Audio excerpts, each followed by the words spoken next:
Everyone, कल हम लोगों ने चित्त प्रवृत्ति का स्वभाव की 9 अवस्थाओं या विशेषताओं के बारे में बात किया था।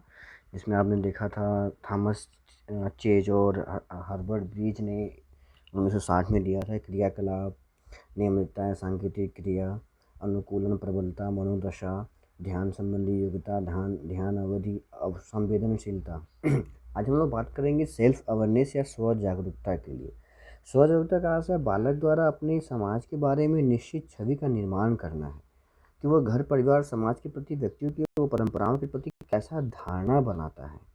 ठीक है, वह और सकारात्मक भाव उत्पन्न करता है अपने मन में या नकारात्मक भाव उत्पन्न करता है। क्योंकि कभी कभी ऐसा क्या होता है कि हर चीज़ हमेशा शिक्षक या अध्यापक या माता पिता ही व्यक्ति के या बच्चे के साथ हमेशा नहीं रहता है। वो अपने आप स्वयं जागरूक, सेल्फ अवेयरनेस होना बहुत ज़रूरी है। बालक धीरे धीरे मित्र और शत्रु के अंतर समझ जाता है, अपने हित अहित के बारे में जान लेता है। ये सब तभी हो सकता है जब वो सेल्फ अवेयरनेस या स्व जागरूक हो। तो आज हम लोग स्व जागरूकता के बारे में पढ़ेंगे। आप हम सामने देख रहे हैं स्क्रीन पे, आप इसका स्क्रीनशॉट लें जिससे वो सेल्फ अवेयरनेस हो और अपने हित और अहित। सेल्फ अवेयरनेस का सबसे बड़ा काम है कि वो अपने हित अहित, मित्र और शत्रु में अंतर जान सके। ठीक है, हम लोग आगे की स्लाइड में पढ़ते हैं। स्व जागरूकता के विकास का रूप, अंतर करना, form of the self awareness development, कैसे कैसे होता है अंतर करना, डिफ्रेंशिएशन। जब आदमी के अंदर विवेक या स्व जागरूकता हो जाएगा तो वह निरक्षीर विवेक क्या गुण हंस की तरह प्राप्त कर लेगा। व्यक्तियों की पहचान करना, आइडेंटिफाइड द मैन। देखिए, मैन नहीं है, मेन है, ठीक है, बहुवचन।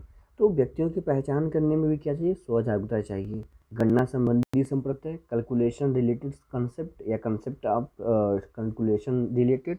तो गणना संबंधी संप्रत्यय के लिए भी स्व सेल्फ अवेयरनेस की आवश्यकता होती है।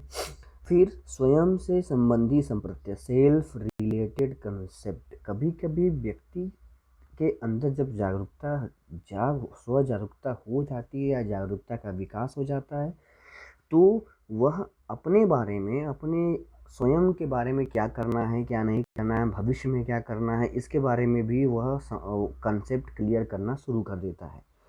शारीरिक विशेषताओं का ज्ञान, नॉलेज ऑफ फिजिकल कैरेक्टरिस्टिक्स। आप देखिए, स्व जागरूकता का हम जब यह वहाँ भी दिखाई देता है जब उसकी शारीरिक विशेषताओं का ज्ञान, मतलब सपोज करिए कि वो अपने शरीर के हर अंगों का, हर पार्ट का, चीज़ों का वह ज्ञान रखना शुरू हो जाता है। तो हम लोग समझते हैं कि भाई ये सेल्फ अवेयरनेस। जैसे मान लीजिए कि बच्चे के सामने या किसी के सामने हमने ठंडा चीज़, फ्रिज का पानी दिया, उसने कहा मैं नहीं पीऊँगा क्योंकि मुझे पीते ही जुकाम हो जाएगा। तो वो क्या है, वहाँ पे उसको उसकी सेल्फ अवेयरनेस जागृत हो गई है। अब आगे हम लोग बढ़ते हैं, व्यक्तित्व का विकास में वातावरण का प्रभाव, effect of environment in personality development. इसका स्क्रीनशॉट ले लें और फिर इस पर हम बात करते हैं। व्यक्तित्व को प्रभावित करने वाले 2 प्रकार के होते हैं कारक। कौन कौन से होते हैं, मैं इस पर बात कर लूँ फिर मैं आता हूँ। व्यक्ति को प्रभावित करने वाले, इस फोटो में आपने देखिए मैंने बनाया है कि व्यक्तिगत कारक होते हैं और वातावरणीय कारक है। ये 2 ध्यान रखिएगा, व्यक्तिगत कारक और वातावरणीय कारक। जो व्यक्तिगत कारक है वो कहीं ना कहीं हमारे हायरार्की या जेनेटिक या माता पिता से मिलता है, जिसमें सामवेगिक विकास, माता पिता अधिक इमोशनल या रफ एंड टफ हैं तो बच्चे भी होने की संभावना है। बुद्धि, जिसमें आपके सामने है, आप इसको स्क्रीनशॉट ले लीजिएगा। सामवेगिक बुद्धि, माता पिता इंटेलिजेंट है तो बच्चा भी इंटेलिजेंट होने की संभावना है। शारीरिक ढांचा और स्वास्थ्य, अगर माता पिता सुडौल हैं, बड़े हैं, चुस्त हैं तो बच्चा भी वैसा होगा। काला है, गोरा है, ये भी आप देखते हैं माता पिता पे ही जाते हैं। तो व्यक्तिगत कारण मुख्यतः जो होता है वो जेनेटिक या हायरार्की ही मिलता है। अब हम आते हैं वातावरणीय कारक में। वातावरणीय कारक में परिवार का वातावरण, कैसा एटमॉस्फेयर है फैमिली का, वो बहुत इफ़ेक्ट करता है। दूसरा, विद्यालय का वातावरण, बच्चे किस विद्यालय में किस तरह से पढ़ रहे हैं, ये भी बहुत महत्वपूर्ण है। मित्र मंडली का प्रभाव, संघर्ष से गुण उपजाए, संघर्ष से गुण जाए, बांस फांस और मिश्री एक है भाव बिकाए। जैसी संगति होगी वैसे ही हमारा ज्ञान बढ़ेगा, वैसे ही हमारी संतति होगी, वैसे ही हमारे व्यवहार होंगे। पास पड़ोस व समुदाय, पास पड़ोस अच्छे होने चाहिए, ठीक है।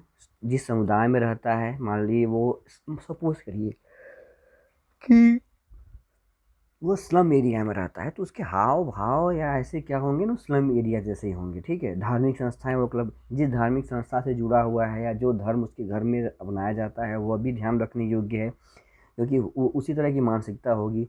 किसी क्लब के मेंबर हैं तो उसकी विचारधारा से वो प्रभावित होगा, ठीक है। धार्मिक संस्थाएं व क्लब, सूचना व मनोरंजन के साधन, ये बड़े महत्वपूर्ण हैं आजकल, खासतौर से आप लॉकडाउन में तो इसका बड़ा उपयोग देख रहे होंगे। टीवी हो गया, व्हाट्सअप हो गया, फेसबुक हो गया, इंस्टाग्राम हो गया, और कई भी चीज़ें ऐसी हैं, समाचार पत्र हो गए, और पत्रिकाएं हो गई, मैगजीन्स हो गए, ये जर्नल्स हो गए, ये सब चीज़ें जो होती हैं सूचना मनोरंजन के साधन है, जो बच्चे में उसके व्यक्तित्व को प्रभावित करती हैं। हम सीधे आते हैं, इसका आपने स्क्रीनशॉट ले लिया होगा, सीधे आते हैं अपने हम उस स्लाइड पे जिस पे हम लोग बात कर रहे थे, जिसमें व्यक्तित्व के विकास यही था, वातावरण का प्रभाव। तो दो प्रकार के व्यक्तिगत और वातावरणीय, ठीक है। अब हम बात करते हैं वातावरण संबंधी कार्य। व्यक्तिगत को हम छोड़ देते हैं, क्योंकि हमें उस एक कोर्स में आपके नहीं है, आप लोगों ने पढ़ा भी होगा, अब पिछले सेमेस्टर में फर्स्ट पेपर में पढ़ा होगा, जब व्यक्तित्व पढ़े होंगे। हम वातावरण को देखते हैं, तो एनास्टासी का एक व्याख्यान सामने आता है कि वातावरण वह प्रत्येक वस्तु है जो व्यक्ति के जीन्स के अतिरिक्त प्रत्येक वस्तु को प्रभावित करती है। देखिए, जीन्स तो माता पिता से मिलेंगे, ठीक है। माता पिता के मिलने के बाद जो जो चीज़ उसके सामने आता है, उस क्रोमोसोम्स, उस डीएनए आरएनए के अलावा जो चीज़ भी उसके सामने आता है, वो सारा वातावरण है। एनास्टासी ने कहा था, और सही कहा था, ठीक है। तो पहला हम देखते हैं परिवार का वातावरण। देखिए, परिवार अच्छा हो, बुरा हो, सामाजिक गुण से परिपूर्ण हो, कटुता हो, खिंचाव हो, वो बच्चे पे बड़ा प्रभाव डालता है। आप इसका स्क्रीनशॉट लेंगे, फिर मैं एक उदाहरण देके पहचानता हूँ। परिवार का वातावरण, मान लीजिए कि परिवार में दो भाई हैं, पापा मम्मी के बड़े भाई, छोटे भाई हैं, चाचा चाची बड़े पापा हैं, उनसे मतभेद है, मनभेद है, तो निश्चित है कि बच्चे में भी वह वातावरण, उस परिवार का वातावरण उसको प्रभावित करेगा। अगर पूरा परिवार सुसभ्य है, संगठित है, तो उसके अंदर भी संगठन की भावना आएगा, सुसभ्यता की भावना आएगा, ठीक है। अब आते हैं वय समूह या मित्र मंडली का प्रभाव। तो जितने भी सामाजिक गुण हैं, जैसे सहयोग, सद्भावना, प्यार, सहानुभूति, सामूहिक हित, यह बच्चा हमेशा, गुण अवगुण जो भी है, बच्चा हमेशा मित्र मंडली से सीखता है, ठीक है। इसलिए कहा गया संघर्ष से गुण उपजे, संघर्ष से जुड़ जाए। हम आगे बढ़ते हैं। पास पड़ोस का समुदाय। देखिए, पास पड़ोस के समुदाय और समुदाय में रिश्तेदार आ जाएंगे, आस पड़ोस के लोग आ जाएंगे।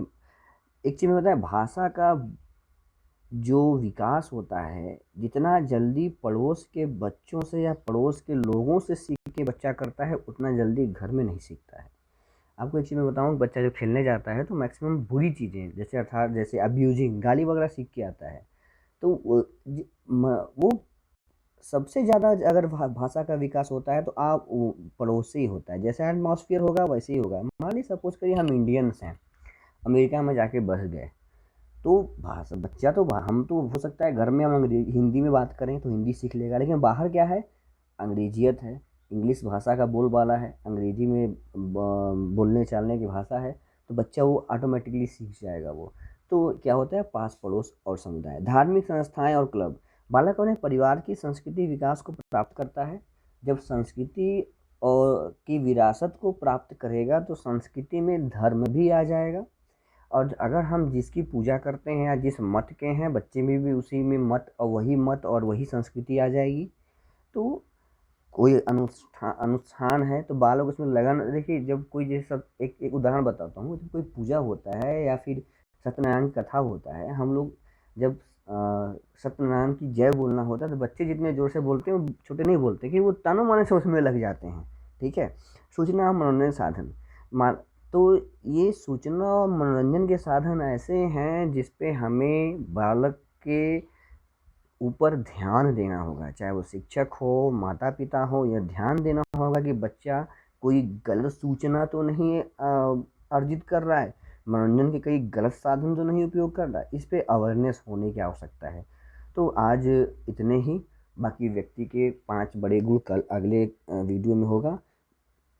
घर पे रहिए, सुरक्षित रहिए और पढ़ाई कीजिए। धन्यवाद।